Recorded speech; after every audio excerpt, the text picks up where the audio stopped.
It is 6 o'clock on Monday, June 10th, 2024. I'm calling to order the meeting of the Town of Rutland Select Board. We are meeting in the lower level of the Rutland Public Library, 280 Main Street. We are being live recorded or live streamed on local access television, as well as recorded for future airing on local access television, video on demand, as well as YouTube and other social media outlets. And we are also on Zoom for the public, and we have a select board member, Galvin, on Zoom as well tonight. So I'm going to ask everything is a roll call vote tonight, just since we have a remote member, please. Let's stand for the pledge. I pledge Allegiance to the flag of the United States of America and to the republic for which it stands, one nation, under God, indivisible, with liberty and justice for all.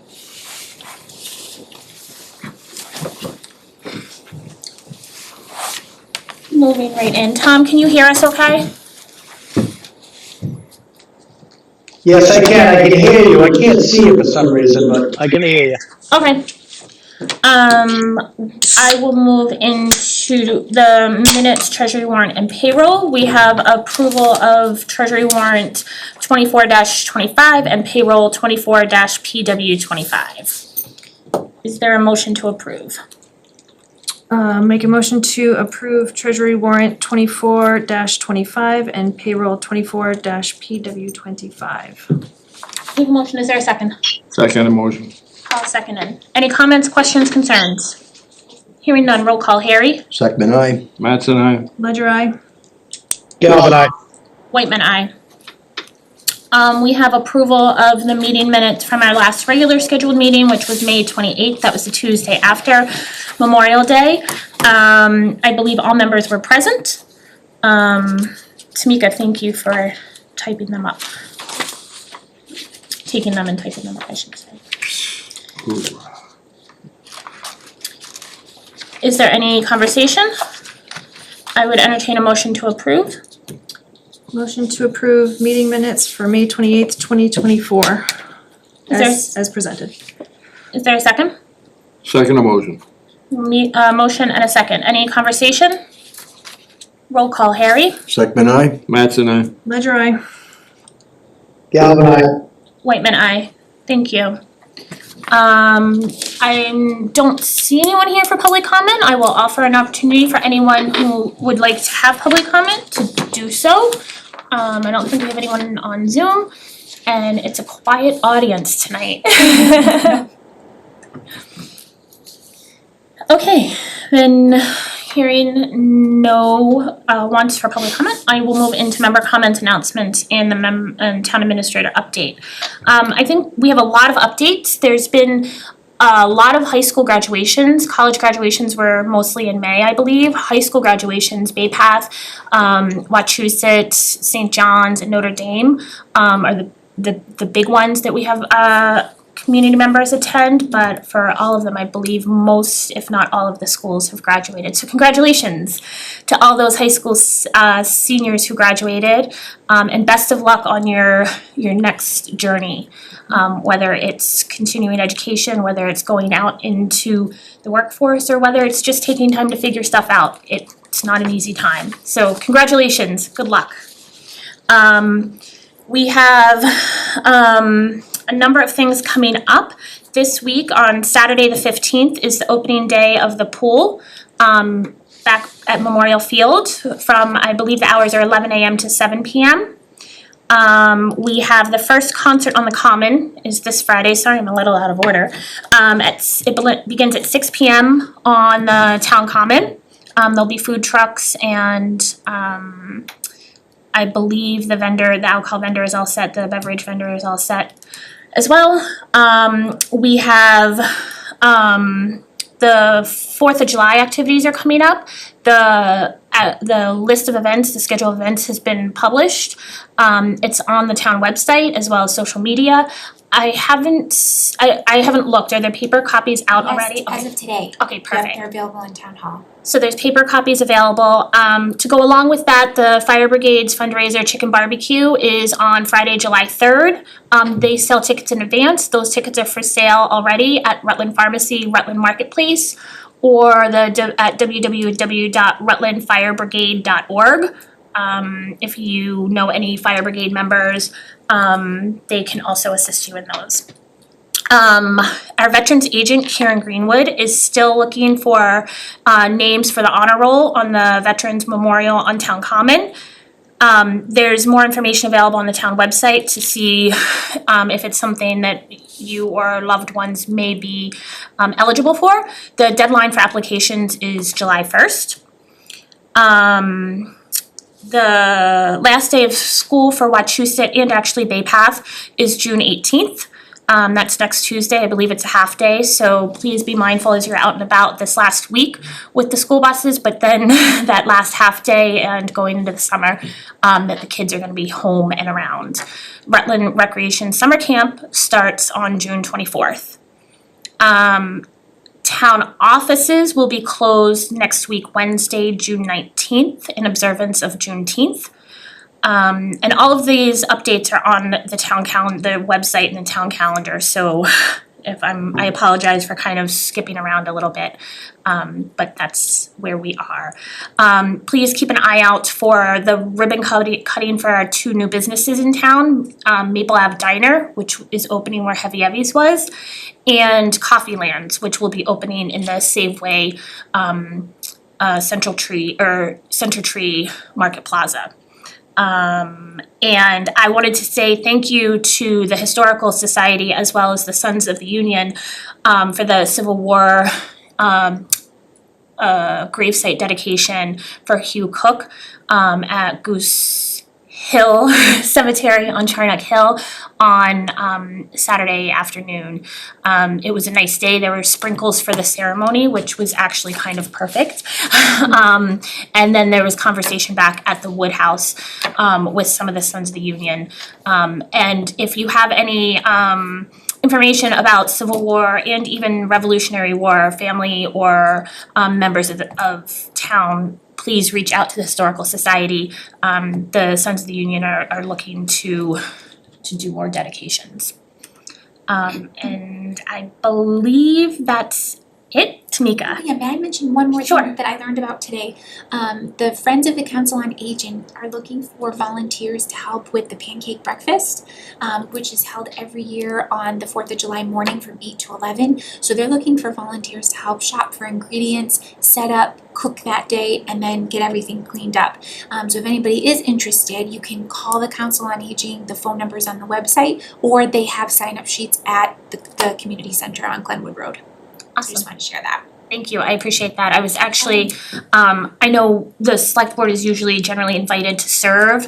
I'm actually away that week for dance comp, so I won't be around, but I know that generally if Harry or Paul are around and interested, and Tom, they're usually looking for assistance serving as well.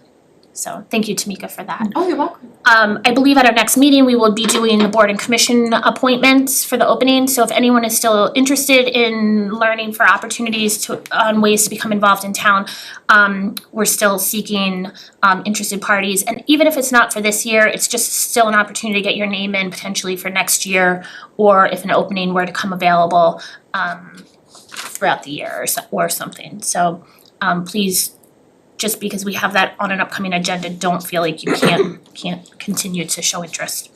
Thank you. Any other board members have any updates? I'm good. Okay, thank you. Mr. Town Administrator? Good evening, thank you, Madam Chair. I sent, through email, I sent a brief update. I have a couple additions, so I'll just roll through some of the highlights of each. After months of searching, I'm very pleased to share that we now have a treasure collector joining us in a couple of weeks. His name is Nicholas George. He's currently the treasure collector in the town of Leicester, a graduate of Worcester State University with a degree in accounting. He'll be joining us on July 2nd.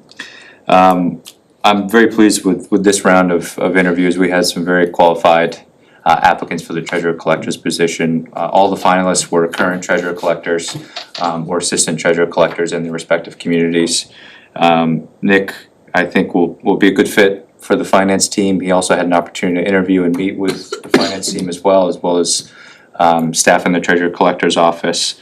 And we're excited to have him join. He's got a lot of, I think, good experience in Leicester, a little bit of a larger community, but also I think I think one of the first things he mentioned when he got the job is he sat down and, I don't know why he did this, but he read the municipal finance book, the law book, and he was quoting things and citing things from law. I'm very impressed with his knowledge and expertise of the industry, and he's done a lot of good things already in Leicester. So we're excited to have him join the finance team, and we'll likely have him come to a board meeting, introduce himself. But if you have an opportunity to meet him on his first week, please stop by, say hello. I know it's kind of a short week, holiday week, but I think he's gonna be a good addition to the office. The assessor's office is doing a great job identifying new growth revenues for the town. You'll recall in the FY25 budget, we tried to be a little bit more conservative on new growth and we budgeted for 400,000. Already, new growth estimates are already over 560,000, so really good impact during the tax recap process. If the board so chooses, there's a couple of ways that we can allocate this new growth. We'll talk about that in a couple of months once we start going through the tax recap process, but I just want to give a lot of credit to Principal Assessor Amy Evanowski and her team. Also, I want to give kudos to the board for supporting bringing a vendor for personal property valuation in using ARPA revenue. A lot of this new growth revenue is because we're finally valuing personal property where it should be. So just want to thank you for your support on that as well. Just a brief update on the state budget. Surprised it's not done yet. But they're getting there. It's currently in the Senate Ways and Means Committee. They created their budget. Current state aid projects us a little bit higher, just about $2,000 higher than what we budgeted. My guess is it's going to be probably flat from what we're receiving in FY24, which we budgeted for anyways. So we weren't budgeting for any increase there. Just some ongoing recruitments that are listed in my update, but we're one or two more warrants away. We have a final payroll warrant or one final vendor warrant away. FY25 budgets are submitted and included in VADAR. We're getting ready to close 1 year out and start a new year. So looking forward to that. And obviously, as we get some better figures on revenues and expenses, we'll have an idea what our free cash estimate looks like. Again, I think things are looking pretty good. You've seen the budget to expense reports where I think we're in a pretty good spot, and I think we're also looking good on revenue too. So we'll get a better estimate for you in a couple of weeks. It's project season.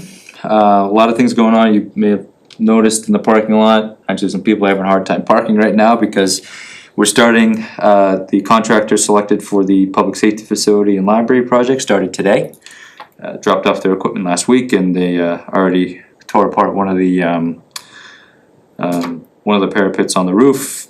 Identified some mold and rotting wood, which were anticipated, but we weren't figuring it was going to be that bad. So that'll be probably about a month-long process. Might take a little longer as they're identifying better or worse conditions. They're starting with the library and want to finish up on the public safety building. At some point, they'll be working on both buildings. So obviously, we notified the contractor that we need to be able to have adequate access to both facilities, especially the public safety facility, and they understand that as well. The Wi-Fi project, the public Wi-Fi is now live, operational in the Wood Studio. We installed some signage, so when you go in, you see there's signs everywhere how to access the public Wi-Fi network. You'll notice it's not the town of Rutland Wi-Fi network. Simply because of infrastructure challenges right now, because we're still on that Spectrum contract. The Wi-Fi equipment that we have is not allowed on Spectrum's network. So once we complete our fiber installation project, everything will be town of Rutland. But if you have any questions, feel free to reach out, but the login instructions are all over the Wood Studio. You may have noticed if you went behind Town Hall or Public Safety Building, Public Works started last week and is continuing this week some drainage work. The facilities are located downhill, right? So we've got a significant water issue coming off of the Public Safety Building, Town Hall parking lot, going down into Memorial Field, the playground, sometimes the pool house. So this was a previously approved article to install some drainage. So they completed that last summer and identified a little bit more drainage work that needs to be done. So they installed a catch basin last week. And they're installing a French drain around the pool house facility to try to get as much water as possible away from the pool and the pool house and connect that to Memorial Drive and Palm Augusta stormwater system. So hopefully we don't have a significant rain July like we did last year, but if we do, we may have too much infrastructure. There's a lot of drainage work there, so we'll see how it works, but just wanna thank DPW for continuing on that project. As the chair mentioned, town pool's opening this weekend. I went in there today, it's well stocked with snacks. So want to give kudos to Karina and the Recreation Department for getting everything ready. I know they're excited to start their very busy season. You may have noticed on social media or from some other communications, the Rutland Prison Camps continues to experience lots of incidents of vandalism, whether it's graffiti, theft, just overall destruction of property. Unfortunately, this is one of the challenges that we're having, as it's not a over-patrolled area of town, given that it's a state property and there's only so much staff capacity both on the town and the state side. We're actually working with our vendor that we just contracted with for the school security to identify some possible security improvements that I won't discuss publicly, to try to mitigate that. Unfortunately, this is, I think, gonna be a long-term challenge. It's a remote area. People go often at all times of night, and it's not the most ideal scenario, but we're working on some solutions with the police department as well. I met just about an hour ago with the Board of Health. You'll recall earlier in the year, we sent out a survey with the annual town census, inquiring on residents' interest in a municipal trash and recycling program. Tonight received official blessing from the Board of Health to continue with that project after the survey results came in. Survey results are overwhelmingly supportive in all communities of a municipal program, both trash, curbside trash and curbside recycling pickup. What that looks like is three towns, Rutland, Hubbardston, and Princeton will apply for a joint grant through Mass DEP for technical assistance to assist the three communities in developing this program. Ultimately, it still has to go to several town votes. Board of Health, Select Board need to have final blessing and approval for a municipal program, but this technical assistance grant will at least kind of get us a little bit further than where we are. Everything has been covered through actually Town of Princeton's technical assistance grant, which just expired. So we'll apply for a new Tri-Town technical assistance grant to help us through that process. And just want to note that the honor roll that was mentioned by the chair, we do have $5,000 in the FY25 budget to assist with installing additional names on the signage. So please, if you know of anyone who was omitted from any of the memorials, let us know. We do have, I think, more than enough funds available to install your name on that. And if you have any questions, either reach out to the veteran agent or our office. And happy to take any questions. I got two questions. Sure. One is, was the finance clerk position always open and we're looking to fill it, or did somebody leave and now we're filling it? No, so this, we currently have a payroll and AP assistant, budgeted for 15 hours a week. The current employee is only able to fulfill about 5 hours per week, so we have additional staff capacity. Working with the assessor's office and treasurer collector's office, we identified use for those remaining 10 to 15 hours to fulfill some work that's needed, mostly on the customer service front. Especially, we've got stormwater bills, utility bills, maybe a trash and recycling bill coming up. Customer service is a premium for both of those, so looking to utilize those remaining funds for what we're calling a finance clerk position to support both offices. Okay, thanks. Second question, I don't know if you're at liberty to discuss it, but I'm sure the police must have investigated the vandalism down there. Are you at liberty to discuss any pattern that they're seeing down there? Not publicly. What I can say is there's been a lot of activity down there. You'll recall there was 2 brush fires right around the same time. There's been constant vandalism of not just this property, but other locations throughout the state park. I can certainly follow up with a little bit more detail from the police department, but I think the challenge is also it's a remote location. Some methods of investigation aren't always the best because again, it's a remote location. So we're trying to figure out a good solution to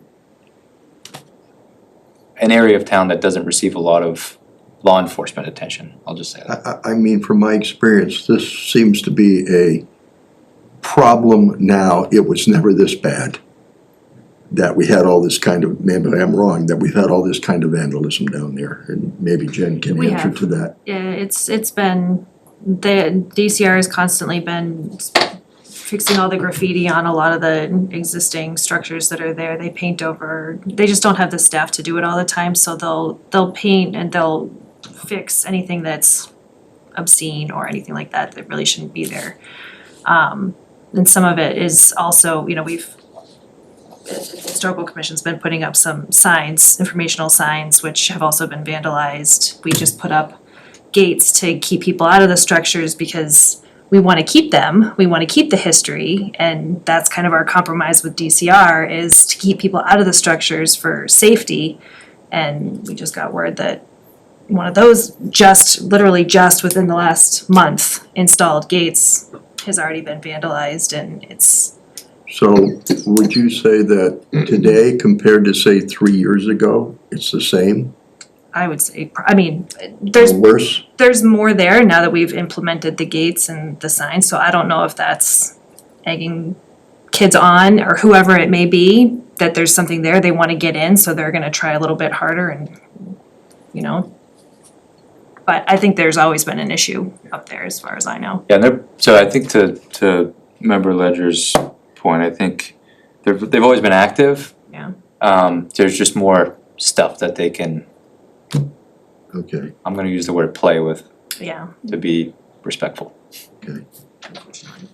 And I think for the public, just for public information, if I may, I think this was a compromise. DCR, I think, wants to take down all the structures and kind of limit access. It's been an ongoing concern with the state park as well as with Ware River Watershed. So this is kind of a compromise that the Historical Commission came to with DCR to being able to maintain the structures and the history of the structures while also addressing some of the security concerns and safety concerns that DCR has.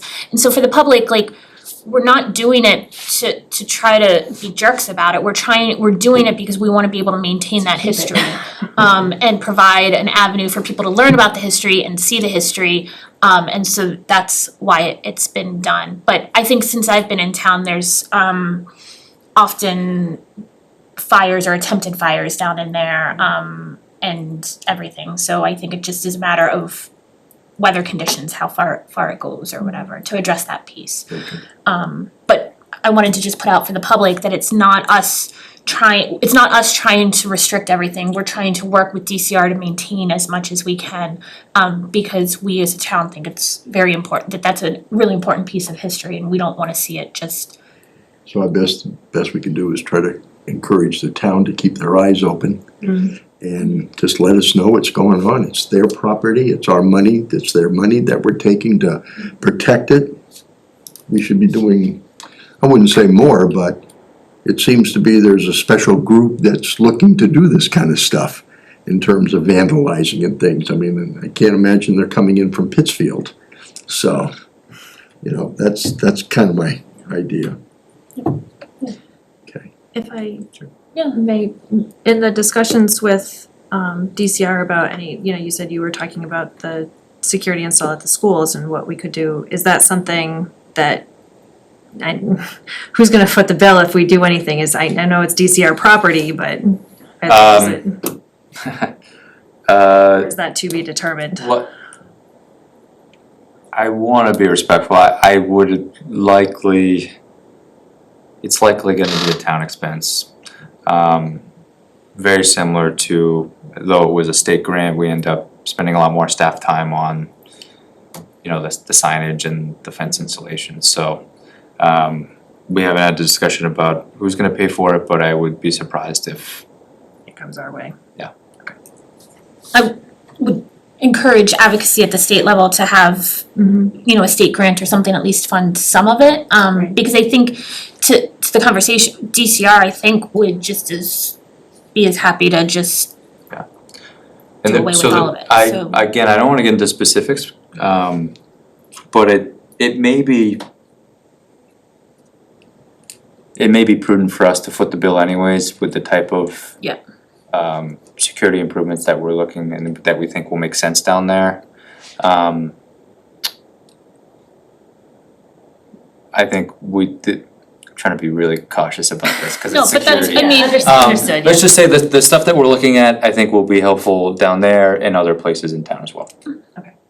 Is the prison camp in any way listed as a historical? In no way, shape, or form? It's not. Okay. It's on a to-do list. It's, there's a lot of documentation out there that's already been submitted to Mass Historical, but things have changed over the years and it's just never gone through the full process. But again, it's DCR owned property, so we would need their collaboration or coordination with them to move forward with it. Okay, thank you.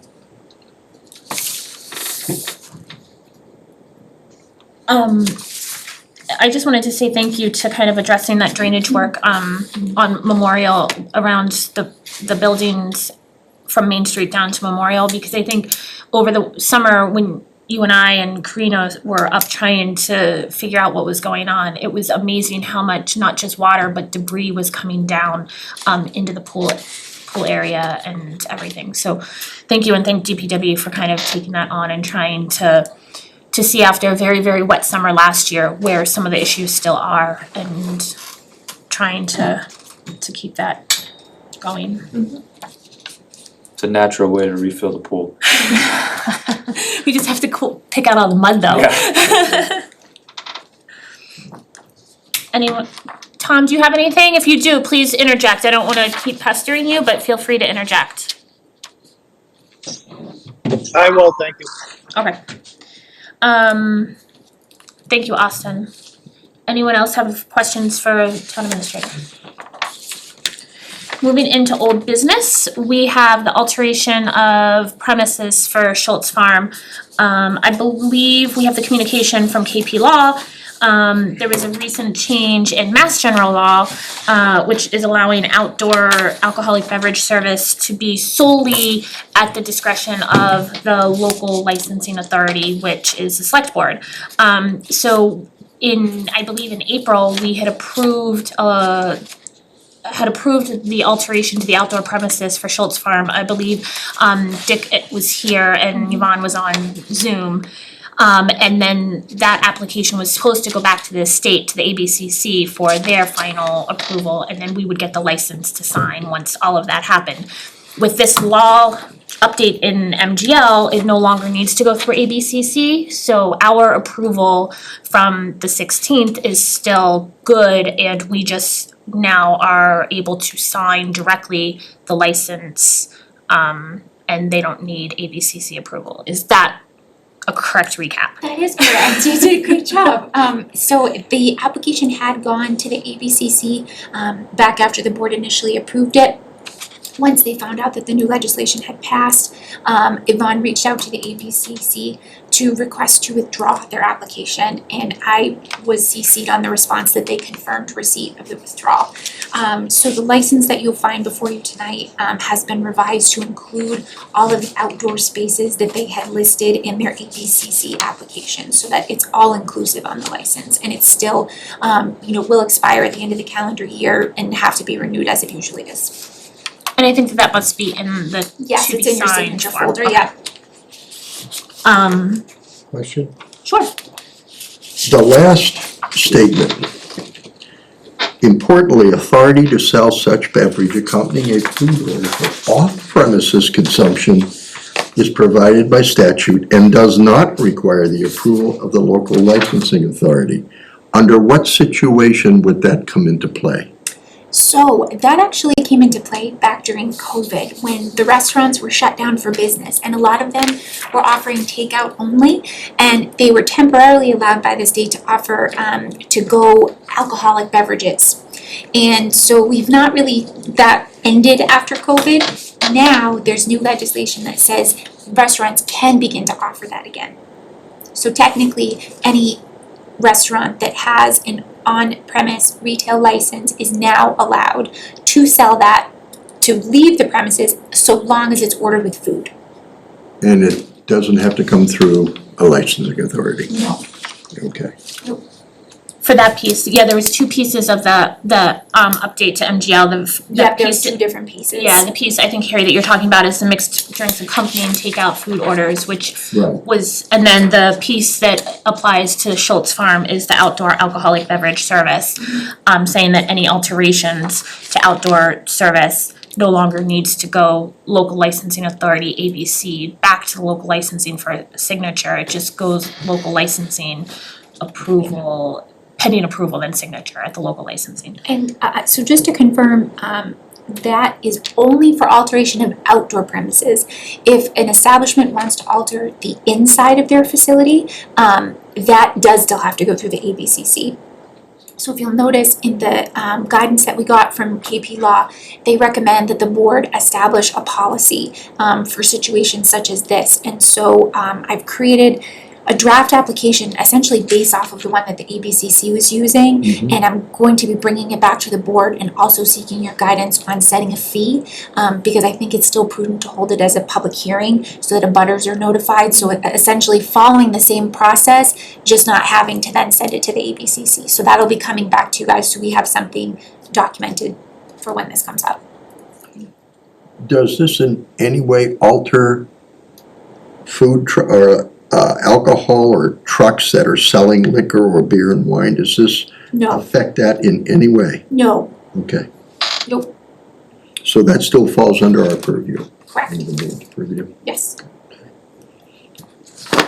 And this communication just came out last week, I believe. Yeah, it's pretty new. I think the law was updated the end of May maybe, it was signed, but I believe the communication just came out a week ago, so timing wise was. If I may, through Yeah. the chair. Also, does this statutory amendment have to be included in our zoning at all? It says down here, notably by including the statutory amendment in the zoning act expansions, is there anything we have to do on the zoning end? No, because we don't reference anything related to liquor licensing in the zoning with the exception of our agricultural accessory bylaw, which essentially states that you are allowed to have a retail liquor license in a location where normally you wouldn't unless you were agricultural. However, we don't have anything in our bylaws. Everything is policy driven. Okay. Yeah.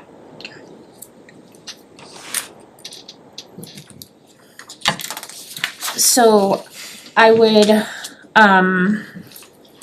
entertain a motion to issue and sign the revised liquor license for Schultz Farm, 163 Maple Ave. I believe it's up here if you all wanna see it.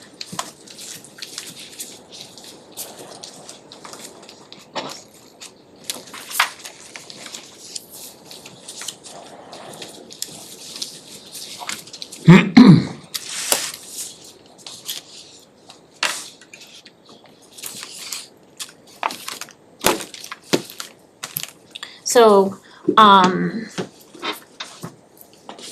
this is the liquor license on the following described premises, indoor outdoor farm with cafe style venue, commercial kitchen for food preparation. This license is granted subject to the applicant's compliance with MGL Chapter 40A, Section 3. Alcoholic beverages may be served outdoors in the grass, on the porch of the cafe, walkway areas, fire pits at the barn. And then it expires December 31st of 2024, so the end of this calendar year, unless earlier suspended, canceled, or revoked. So I would entertain a motion to issue and sign the revised liquor license for Schultz Farm at 163 Maple Ave. So moved. There's a motion, is there a second? Second motion. Motion and a second, is there conversation, questions, concerns? Leah, should I abstain since I'm not there to sign it? You don't need to, because if you wanna stop in tomorrow or sometime to sign, as long as we have a quorum of the board sign, you can still vote. Okay, I'll try and swing it and sign it. Okay.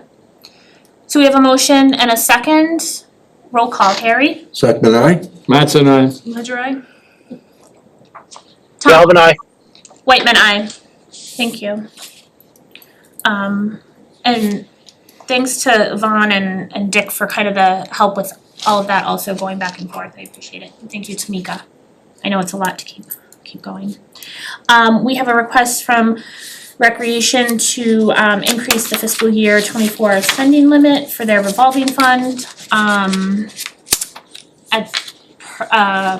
Austin, do you wanna? Sure, yep. Thank you.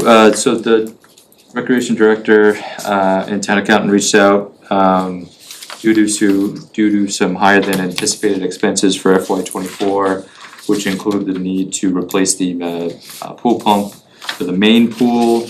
Also some higher than anticipated enrollment, which resulted in some additional programming.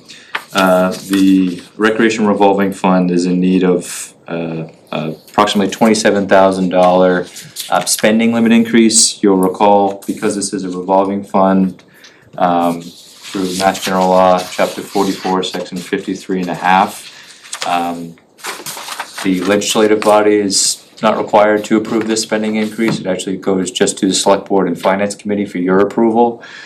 So we're asking the Select Board first for your approval, and then we'll go to the Finance Committee, I believe, on the 27th. So essentially, in the general law, it allows for this increase as long as you can provide for sufficient revenue.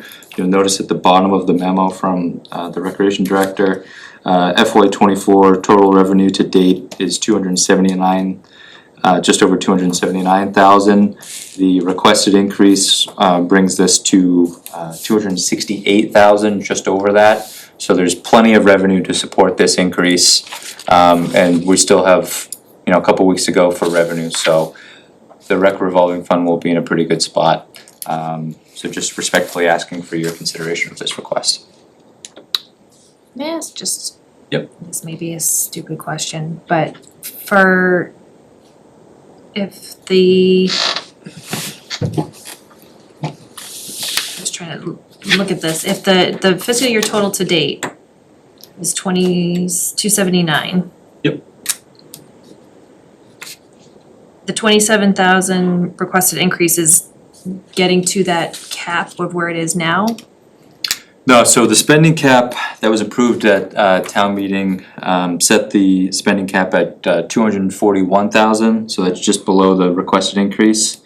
So they're already getting pretty close, and they're anticipating approximately 46,000 remaining in expenditures. So she's just essentially asking for the difference of what's remaining in her spending cap, and then what she's estimating for obligations for '24. So it equals out to be about 27,000, so that's why she just kept it flat at 27,000 increase. So if there's additional revenues that go into the account, so I guess what I'm asking is the spending limit doesn't have to match the projected revenues, like what Correct. happens to that? Yeah, so oftentimes, especially with rec, because it's based off of user fees and programming, especially Rutland's recreation program, give kudos to Rec and Safe Place, they both do a very good job bringing in money.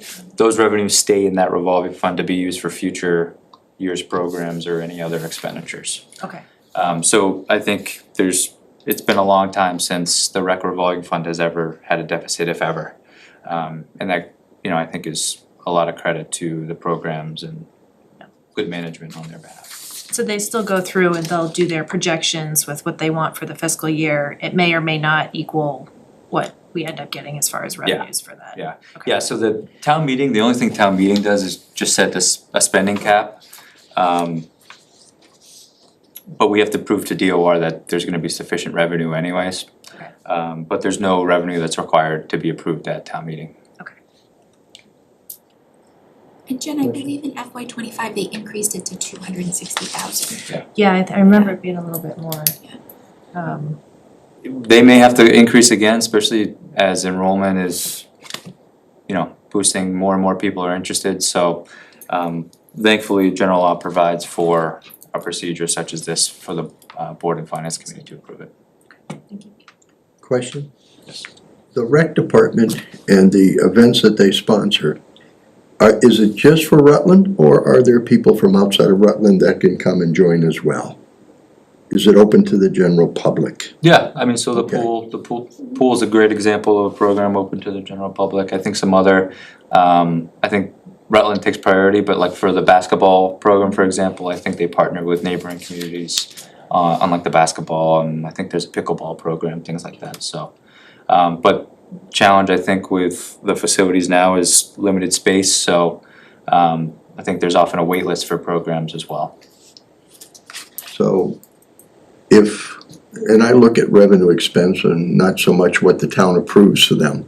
So if we bring in 280 and they expense 279, that extra little slusher stays in the revolving fund and just carries over from year to year so that the town has to appropriate what they think will be the limit for what they can do. Yes, however, the town doesn't actually appropriate anything from revolving funds. So for example, let's say they have, and I don't have the numbers in front of me, but let's say they had, $50,000 in fund balance. They could take out of that as long as their spending cap allows for that. So they just kind of set a spending cap limit, so whether they get it from user fees or they're using it from retained earnings, essentially town meeting is just approving how much can you spend in a certain year, but again, it has really no correlation to revenue. Okay. Is there an annual, go ahead. Yeah, and just so, I think it was very wise, whoever set this up many years ago, there's another revolving fund that's a 53D, which is not favorable towards these kind of programs, so everything except for $10,000 actually has to go back to the general fund, which would be great for us, especially Rutland's recreation program does a great job bringing in money, that would be really good for free cash, but because this is a 53 and a E and a half, it stays within that fund and can only be used for program expenditures. Does the treasurer do a year-end balance of how much money is left in that account? Yeah, it's a combination of the treasurer and accountant, but yes, Okay. it's a special revenue revolving fund, so those are available in the audit and fund balance statements as Do well. we know where it's probably still too early because it hasn't finished yet. But do we know where that stood last year? No, I can pull that and send that to you folks. I could get that now, but I don't wanna make you wait. Okay. Now, I'd be curious to see, because if there's money there, that's great from the town's perspective, so we don't have to start out putting money in there. And to me, it's a difference between, is there 10 grand in there or 100 grand in there?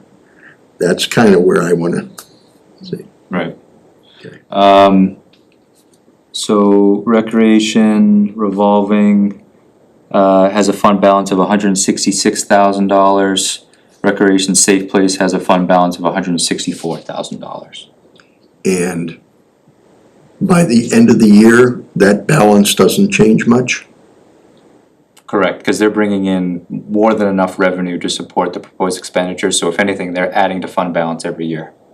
Do you know then if that account is invested for interest or it has to, It does. it is? Yeah, and the Okay. interest goes to the general fund. Oh, okay. All right. Okay. That's interesting. So we have in front of us a memo from the recreation director, asking us to increase the revolving fund spending allocation, allotment by $27,000. Is there any other conversation? Otherwise, I would entertain a motion to increase the fiscal year 2024 spending limit for the recreation revolving fund by $27,000. So moved. We have a motion, is there a second? Second. Motion by Tom, second by Jen. Conversation, questions, concerns? Roll call, Harry. Second, aye. Mattson, aye. Ledger, aye. Galvin, I. Whitman, aye. Thank you. Thank you, Austin, and thank you, Karina, for all of that information. In our packet also is an updated one-day liquor license application, and Sorry. Making sure you're awake. and some, in addition to the updated liquor license, one-day liquor license application, kind of some policy / guidelines, for it. This was kind of taken from a few other communities that have much more in-depth policy around this, and adapted a little bit to our specific kind of conversations and needs that have arisen over the past couple years since we've been allowing more one-day liquor licenses. I'm not gonna ask for any movement on this tonight. I wanna just get it in everyone's hands and have everyone an opportunity to look at it. I do wanna note that we have added increased the out-of-town vendor, if it's a vendor not located in town, increase that fee. Essentially to be double what the in-town vendor fee is. That's just kind of to give, we've had the conversation about giving preference / priority to in-town vendors versus out. We've also asked that if anyone is coming in as a nonprofit, that proof of nonprofit status from that entity is required. We've asked for the name of the applicant and the nonprofit both. I think we've determined that it's easier to do the applications through the serving entity, but if it's with a nonprofit, we want that nonprofit information also. We're also asking for some sort of documentation as to what that fundraising piece benefit to the nonprofit is from the entity. So that at least shows a little bit of a commitment that it's not just somebody saying, hey, I wanna serve hard alcohol, this is what we're gonna do. We're asking for everyone, for all servers to be tips trained and have that documentation included. And also we're asking the vendors to provide wristbands and mark number of beverages served, so that based on the length of based on the server's training and the length of the event and everything, can kind of monitor serving concerns. Those are kind of the highlights. There's a lot here, so please spend some time with it, and if you have any questions or concerns or anything, reach out to Tamika. I'm gonna ask if we can just kind of collate everything through you. And if it's something that can be addressed between meetings, we can address, and I would hope to hopefully have approval at our next meeting. Yep. Going forward. Is there anything, I know you guys just have kind of had a quick look at it, but is there anything that's glaring immediately as to why is this here, or obvious omission of something? The only, and again, I haven't read it, but let's say that you have somebody who's tip trained and doesn't show up. Does the manager then have to be tip trained who's overseeing that particular event? Anybody that's serving alcohol has to be tip certified. So if they no longer have anybody that's tip certified, they're not going to be able to serve Okay. that night.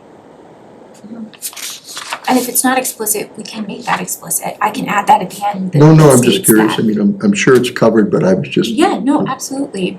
And just from a formatting perspective, I noticed when I printed it that my box was a little bit at the top, so I'll fix that. And another thing we added was in the upper left-hand corner, that's more of an internal thing. I'm gonna make a note of when the public safety departments approve these, which will still continue to go through the viewpoint process, but we felt like it would answer the board's question before you had to ask it, because of course you guys say, has it gone through the internal review process?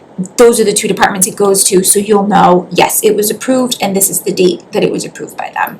And to kind of, some of the hiccups in the previous years have been, it looked like it was okay, it was a viewpoint side of things that has been worked out from a staff perspective, but like a staff viewpoint administration perspective, but just as confirmation that everything in viewpoint is good to go and everything. And then we put in the box for the most common is the wine and malt only beverage, but we also added all alcohol because then we would be looking for all the nonprofit documentation. And then the license fee, again, these are the boxes at the top are more for the internal, as Tamika's going through and making sure everything is good to go.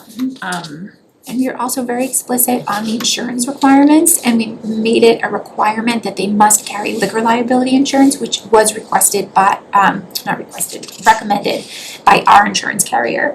And we've been doing this all along, but to make sure that it was obvious, or not obvious, but explicit, that if the event is taking place on town property, the town has to be listed as an additional insured. They also have to carry a minimum of $1 million in coverage. So we made sure to be very explicit about everything that's required from them.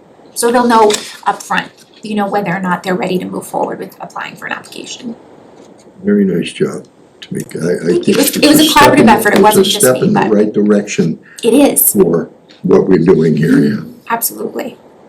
Quick question, food for thought, we have a $60 in town and $120 out of town. How did you arrive at those numbers? Food for thought for me. So I actually suggested that the in-town has been $60. I think we increased it a board a few years ago, increased it to $60. And I had suggested just doubling the out-of-town so that the out-of-town is always double what the in-town is.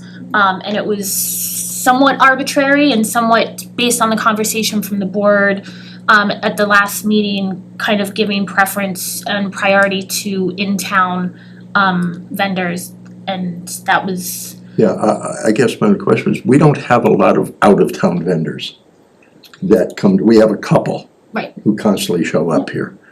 And I don't think 120 is gonna break the bank for them.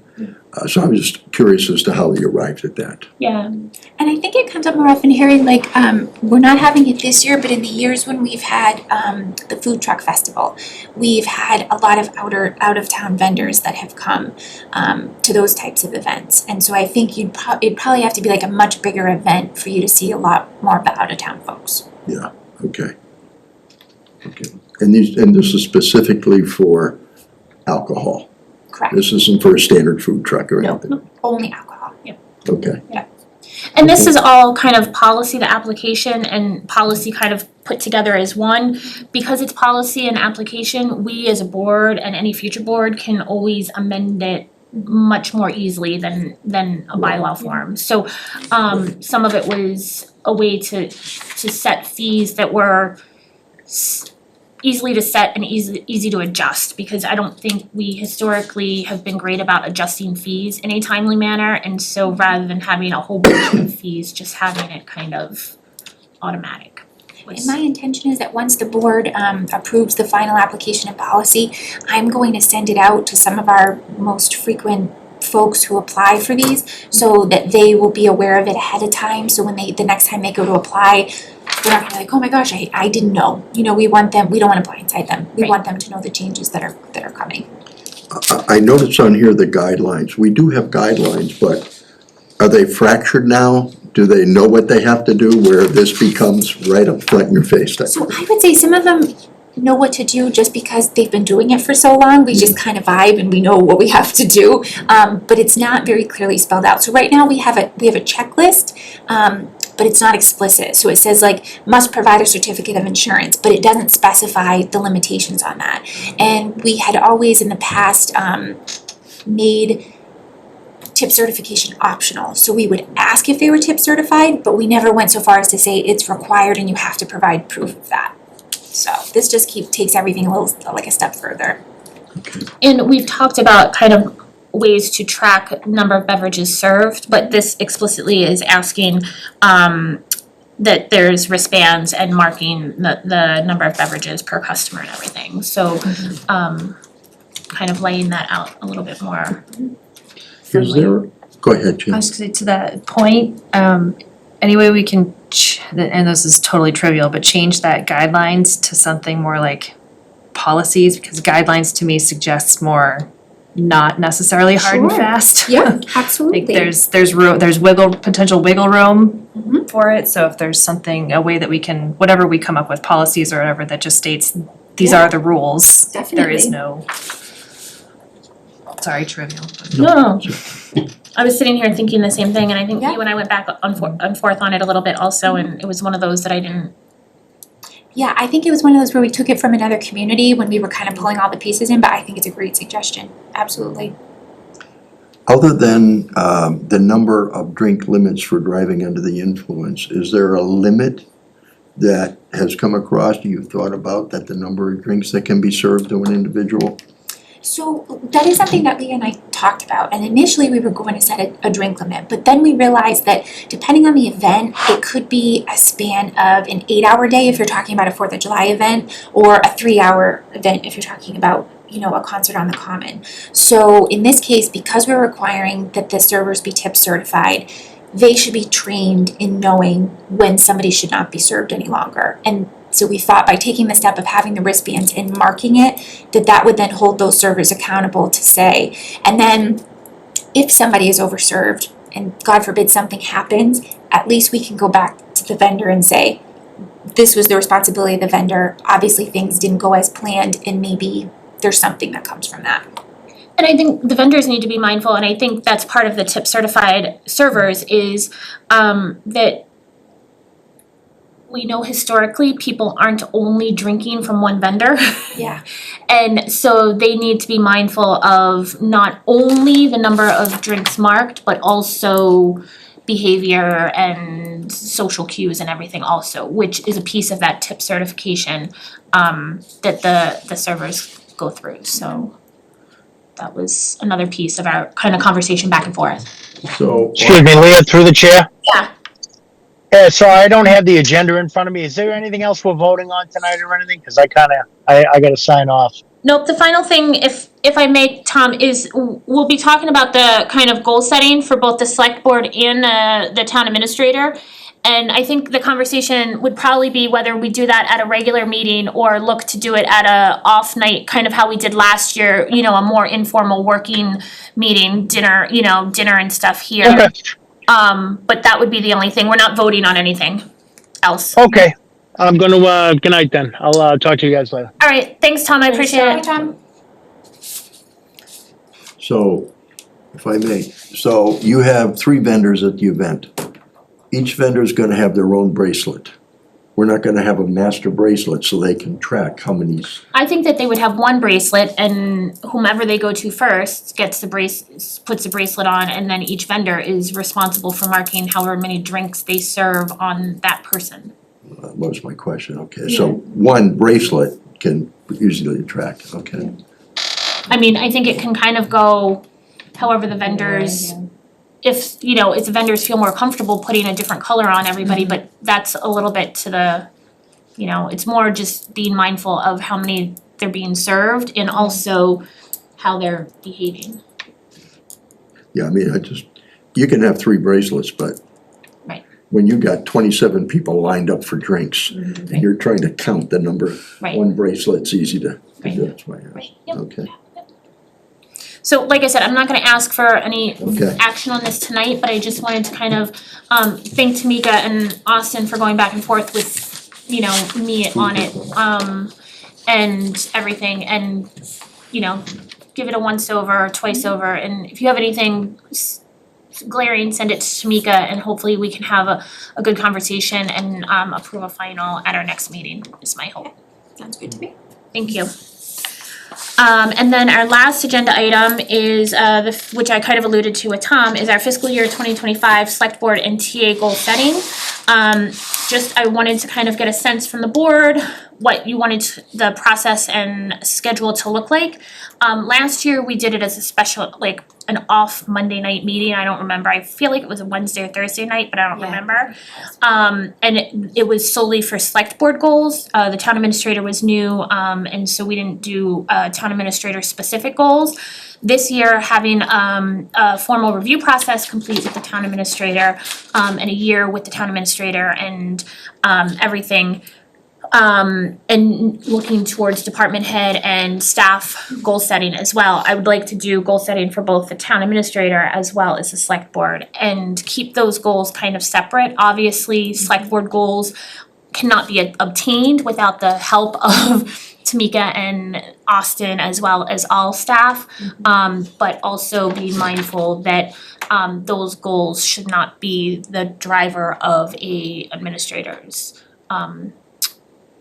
review. And so I wanted to get a sense, provided in our packet, is not the administrator's kind of compiled review, which we all have access to. And we have some areas that we can look at for that to begin the goal setting there, with Austin, but also our 2024 select board goals. And I think if you recall, a lot of these goals were multi-year goals, and so I guess is the board, I think it's more efficient to do it as an off regular meeting night to do it and kind of do it a little bit more informally, similar to how we did it last year. I think I had pizza and everything, and we just kind of did some work that way and do both town administrator and select board. I don't know how much we want to, I think we have a lot if we wanted to continue with our 2024 goals and move those forward or add to or not. It's kind of at the purview of the board.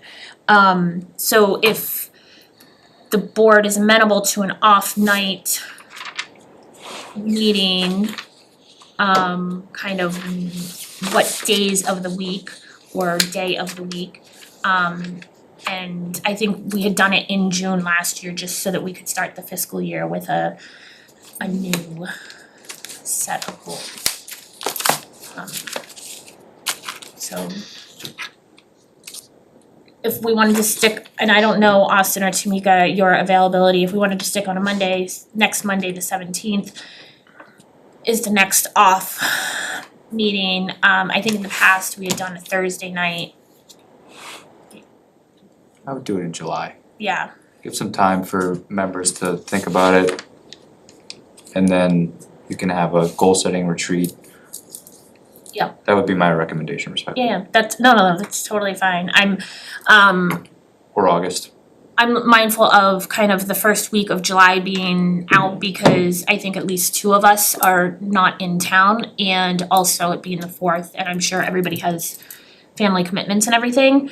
And then I know we have an exciting wedding from our administrator, so I wanna be mindful of all of that as well. So that was just kind of my thinking, but I guess my thought process would be to have it on an off night, not an alternate Monday night. I Yeah. agree. I would You agree, know. because the 17th I'm not available. okay, Yeah. that's fine, Just scheduling wise, yeah, my husband tends to go to the office on Mondays now, so yeah, it's easier, to not have it on a Monday night, an off Monday. Yeah, and I know sometimes it's previous boards it was easy because it was just Mondays were kind of saved for, but it's totally fine. I can be flexible, so I wanted to get a sense from the board what the preferences were. I think Tuesdays are really, really bad because it's generally either Concom or planning board meetings. And then we look towards Wednesdays, which sometimes have meetings, or Thursdays generally, I think are apart from FinCom. when FinCom's meeting, I believe. Thursdays Yeah, are but generally. I think their last one is gonna be June 27th, and then they probably won't have cause to meet again after that. The only one I know of for July, is Wednesday, July 10th. The zoning board of appeals had reserved this room. Of course, we can always change for a continued, hearing. Yeah, and I would hate honestly to take something from the ZBA, like to schedule something on the same night as the ZBA. Yeah. Austin, Tamika, are you guys around on July 11th? That's a Thursday. No, I can't remember I your date. have a CIPC that night. Really? Okay.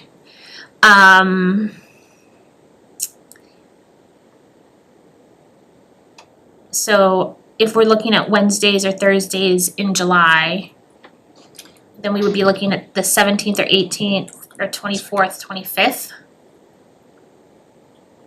Till when? Yeah, I'll be back on 22nd. So I that, couldn't, I'm yeah, sorry, I that third couldn't, week of July is perfect. so we could do 24th or 25th? Or fourth week, I mean, sorry, that's a Yeah, that's a 5-week one. yeah, those two were. Yeah, either one. or we could do the following week, the 31st. I'm just trying to be mindful of everything. We're doing like the wood studio. That's kind of nice. It's a little bit, yeah, it's a little bit more relaxed, and I think there's a little kitchenette there, so we have access to, I'll reach out to the board if pizza or sandwiches or something, whatever we feel like as it gets closer, if that works. And I'll plan on doing dinner just kind of how we did last time. There's internet and Wi-Fi over there now, so we can be at minimum Zoomable. 24, 25 for me is no problem. I would hesitate to push it into August, Yeah. 31st. Yeah. So, Thursdays generally, actually Wednesdays, in July, Wednesdays or Thursdays should be easier. I was gonna say usually Thursdays are a little bit easier. Tamika, do you have Either, I would prefer Thursday. Yep. I was say, just thinking selfishly, I have to be in the office Wednesday, which means I'll have been up since 4 a.m. So Thursday just Thursday my for me mental is actually a little bit easier work-wise, just scheduling. And don't But- go by me. No, it's, I'll do either. Thursday would be preference, but I same can here, I do think Wednesday. Thursday would be good for me. okay, So is that the 25th of July? yeah, the 25th. The 24th, I'm committed, 25th is fine. Okay, Okay, so I'll confirm with Tom too. I was gonna say, if we can confirm with Tom and then, Ally had also offered to attend. Yeah. So I can, for Austin's portion of it, so I can see if she's available too. okay. And I don't know that she needs to be, it's, we can see, but I don't know, it's helpful kind of for the guidance, but she Sure. can also even just kind of provide us some outline guidance and then we can, go also. Yeah, I guess I would not understand her reason for being there, but, Okay, that's fine. She I mean, offered, so I just wanted to throw it out there, but only because whatever you this is a prefer. board goal type of thing, so. But, Oh, yeah, her intention was related to the TA goals, not the select board Oh. goals, yeah. But I think even just kind of outlining, That's fine.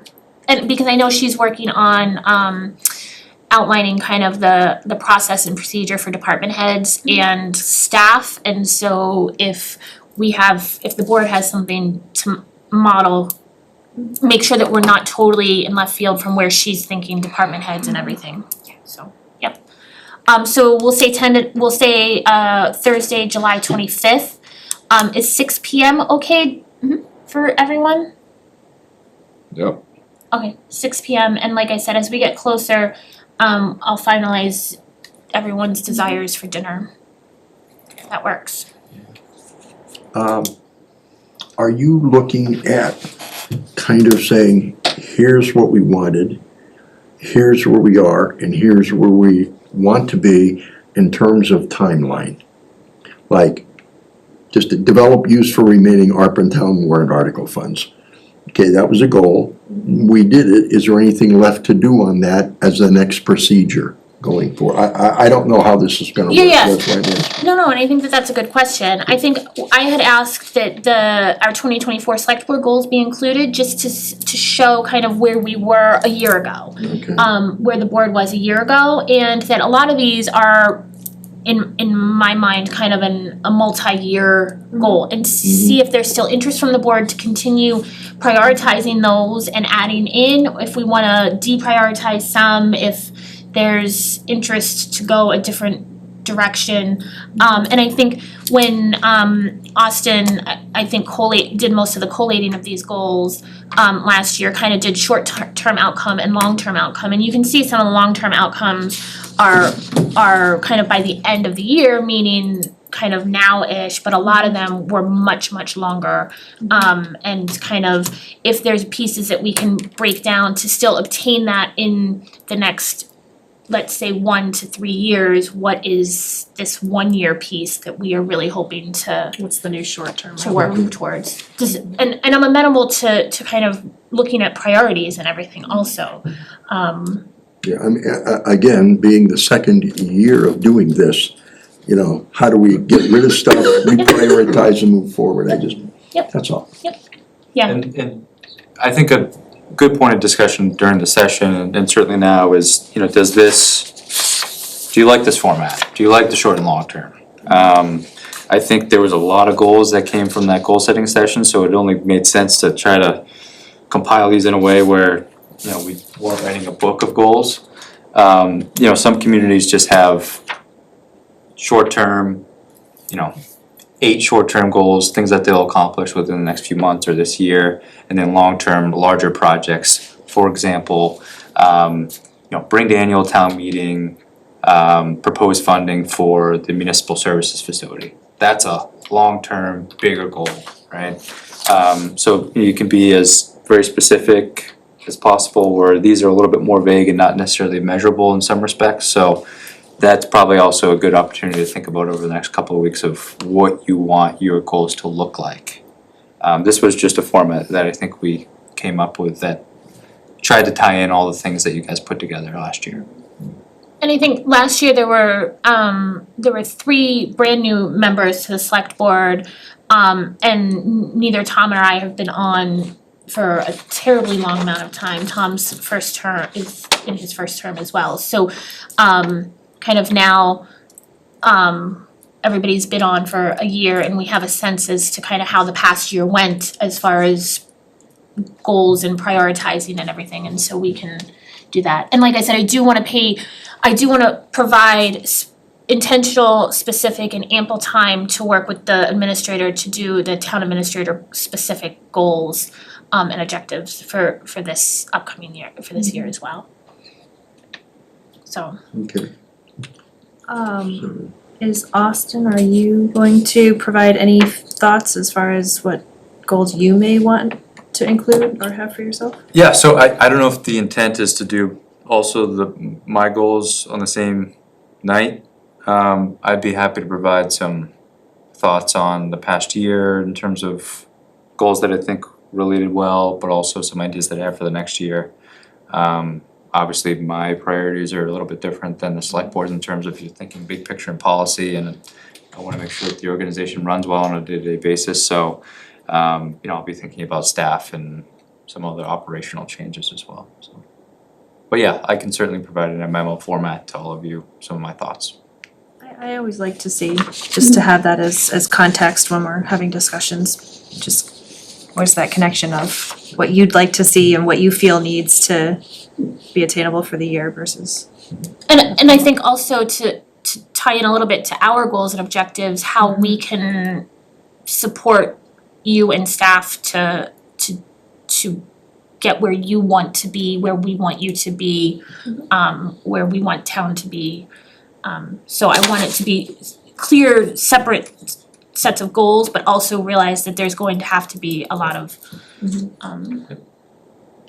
And I just wanna note, I think this will be a good starting point, because we'll also be asking staff and department heads to do the same with their respective employees. Because as you recall, the HR policies call for performance reviews. Can't evaluate anyone if we don't have any goals or objectives for them, so right around the same time that we're doing mine, we're asking staff to do the same with theirs, with their respective employees as well. So ideally, by this time next year, we'll have all completed our review process and look back at the previous year, goals that were set, things that were accomplished, things that we maybe fell short on, so. And that was a little bit, Harry, to your point, as to just including Ally to make sure that our process is in relationship to the process that she and Austin will work on for the department heads and staff as well. So just to make sure that it's a similar-ish process. And I mean,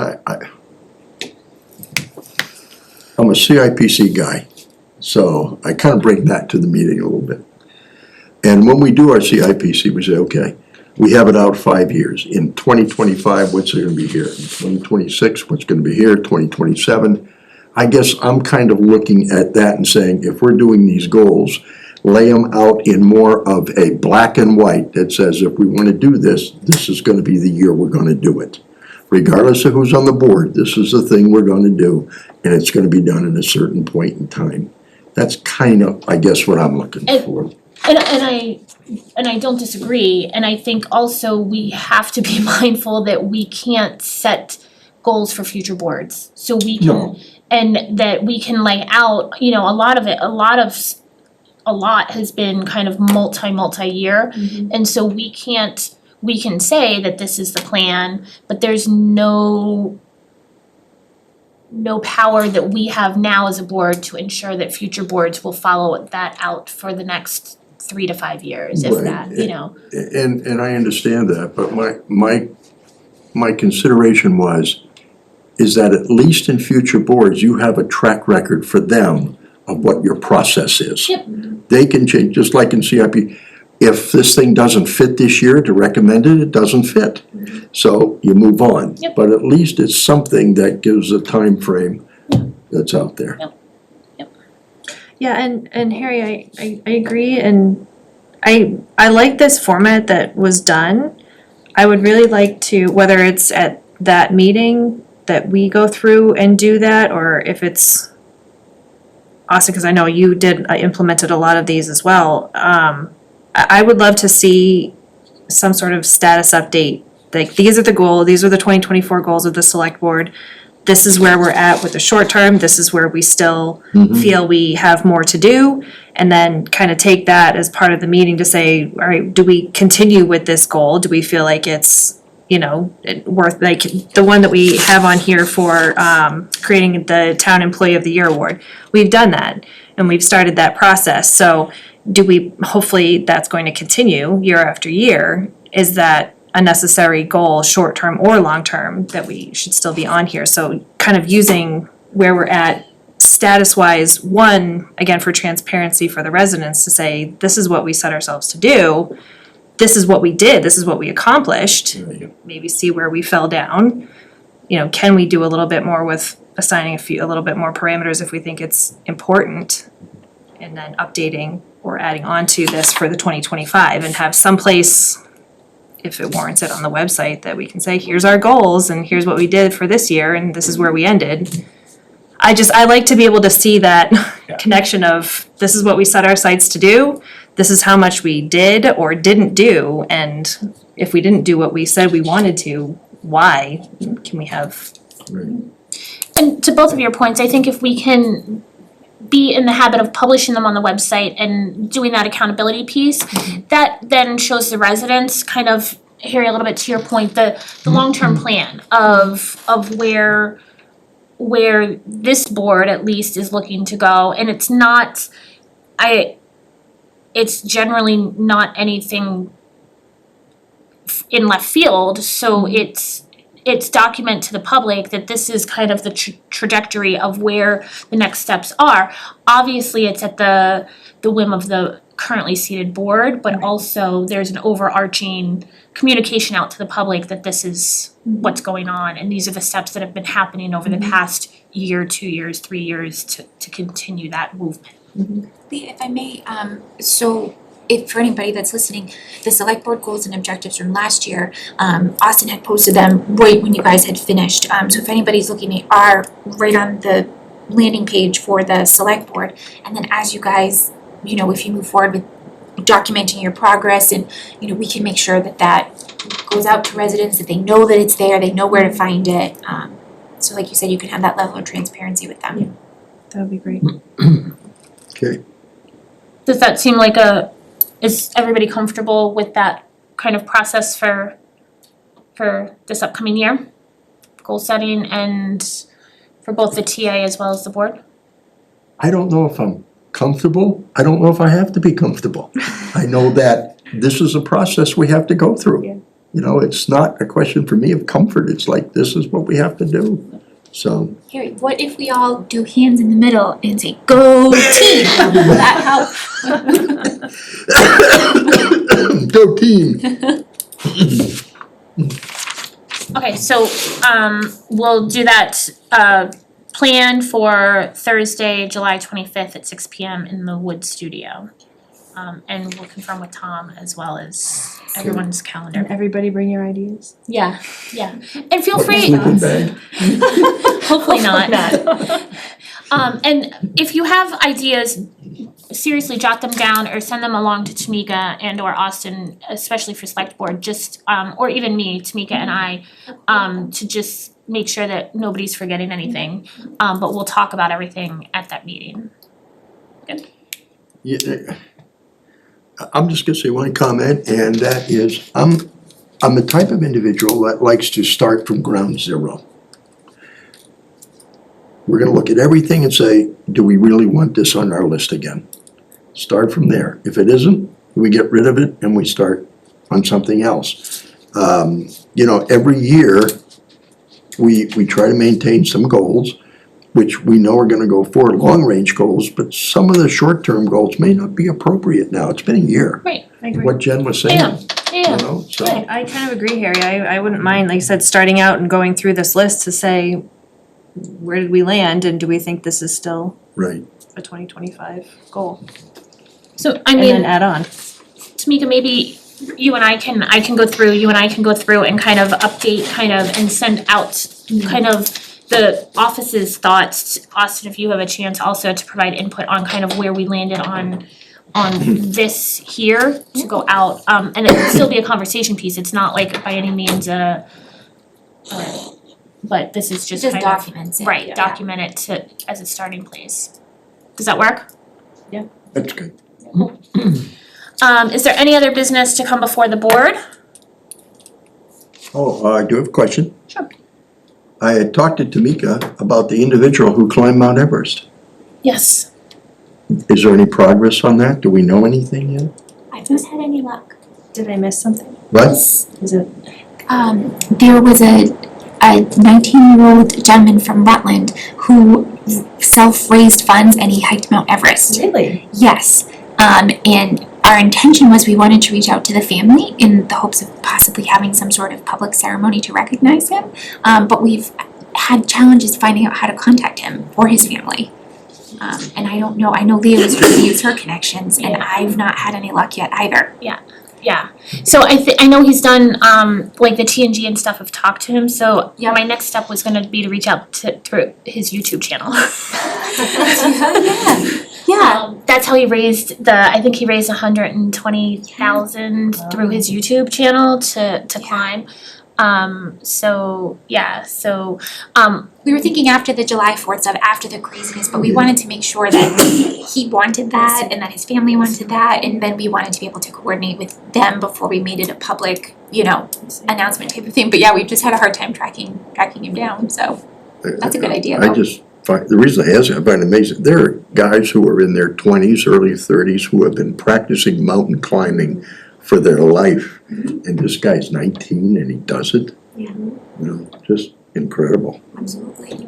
Yeah, phenomenal. Yeah. So thank you So for we're still bringing working that on it though. Yeah. We haven't given up. Yeah. We haven't given up. Yeah, okay. Okay. up. Any other business? Our next meeting our next regular scheduled meeting is Monday, June 24th. We do have the Moses House ceremony on that Friday before, which is June 25th. We will start the ceremony at 5:30 p.m. on the Common in the gazebo. And I've been in touch with the events committee to coordinate the Star Spangled Banner and everything. So that's in in the works. So 5:30 to 6 will be the Moses House ceremony, and then the concert will start at 6. All on the common at the gazebo. And just to give the boards a heads up, the June 24th agenda, I'm already anticipating is gonna have quite a few things, including a National Grid poll hearing for Forest Hill Drive. And then of course you'll have all of your board and committee reappointments. We'll have some more one-day liquor licenses, and I've had just like a couple other things trickling in, so just a heads up on that. And Tamika and I have been compiling all of the current board and commission mission, vision / mission statements that we have. And Tamika's reached out to the ones that have been missing. So our hope is to get that document out before our next meeting when we do those reappointments and see kind of where, I don't know, I think one of our previous goals, one of my hopes is to work with the boards and commissions to kind of formalize and better streamline some of those goals or missions and objectives, visions, for the boards and commissions. And so as they move forward with their new fiscal year reappointments, that they have a better understanding as to their roles and how they kind of fit into. Are you kind of looking at so-called mission statement? Yeah. Okay. So Tamika had most of what she could find on the websites. I had gone through and pulled everything off the websites, and then the missing ones Tamika has reached out, and I know that a couple of them have a lot more, it's almost too much. And so Tamika's reached out to some of the chairs of the boards and committees that are missing or kind of muddy for clarification, or staff if they have staff support. So that document will go out to, it's kind of what's already existing, and Tamika has some comments as far as they're working on, that committee is working on providing us an updated kind of what they view their role to be. And then that gives us an opportunity, similar to what the events committee did, to provide us an opportunity to have discussion as far as how we view it and everything as well. And I think for a couple of them, at least one or two of them, I think there've been some problems meeting quorums, so there may be conversations as far as adjusting membership numbers or whatever, just as a heads up to the board. Nothing official yet, but just Okay. so yep. So These that are all non-elected boards, right? right, these are, Committees. we have the information for the elected boards, and actually we put in if they're elected or appointed, and if they're appointed by whom. For Yes. FinCom, it's town moderator, that's the big one. But yeah, so we do have the information for the elected boards also, because I do think it's important for the elected boards to do the work also, but we don't have as much say in that, so And the good news is that some of the ones that were missing, those boards happen to have meetings coming up in the next couple of weeks, so they are going to either work on finding their charge or revising it and adopting it at a meeting, so then I can bring it back to the board with what they have that's most current.